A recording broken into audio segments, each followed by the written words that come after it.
Example 1, related rates. In this situation, we have a 10-foot ladder up against the wall, and it's falling down at a rate of 2 feet per second.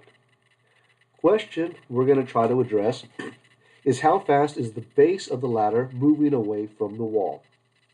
So, what we're going to do is try to connect the two rates together, and hence related rates. I will start by labeling the items that are moving as a variable. So I'm going to call the height that the ladder is above the wall A.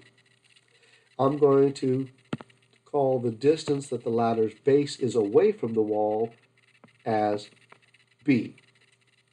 And we want to know how fast the base is moving from the wall. So what we're looking for is the rate of change in the base with respect to time. So that is our goal.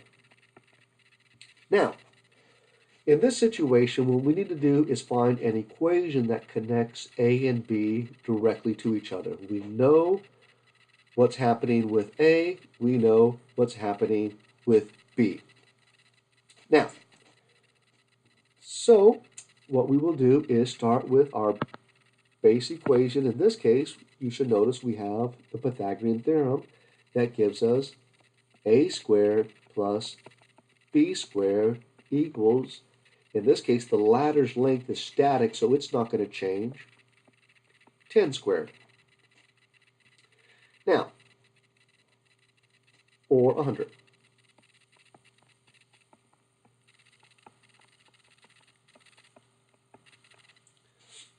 Notice, if I was to take the derivative of all of these variables, A and B, with respect to time, I would be using both implicit differentiation as well as the chain rule, because time is not one of the given variables in this situation. So when I do that, I'll end up with 2a, that's the derivative, times dA dt plus 2b, let me just move this over a little bit, times dB dt equals 0, because the derivative of a constant 100 is 0. Now I can solve for dB dt.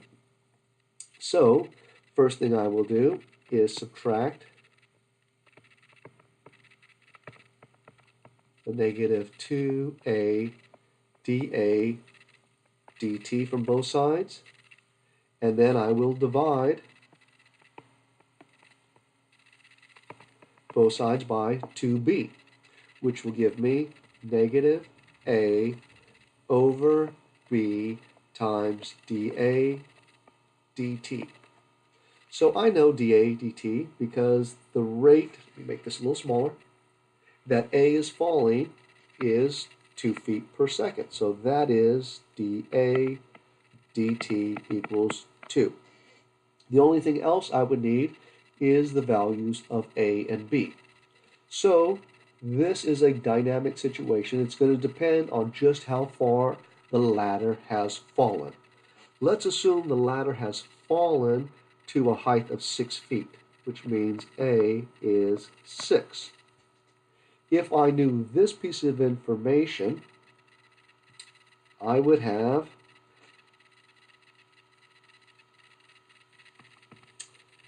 A is 6. Still need to know what B is.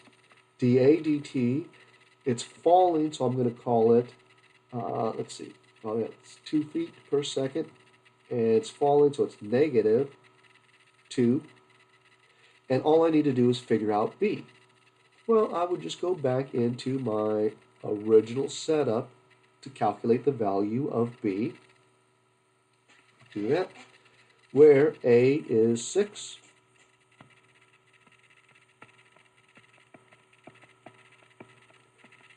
And 10 squared is 100. So B squared would be 100 minus 36. B squared would be 64. And B would equal 8. So dB dt, I now know b is 8. I will simplify this. So 12 over 8 reduces to, let's see, 12 can be reduced by 4,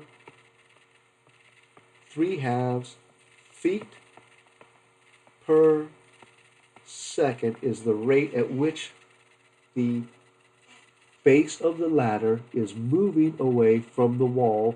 In this case, when the ladder has fallen not fallen, but has reached a height of 6 feet as it's falling down the wall.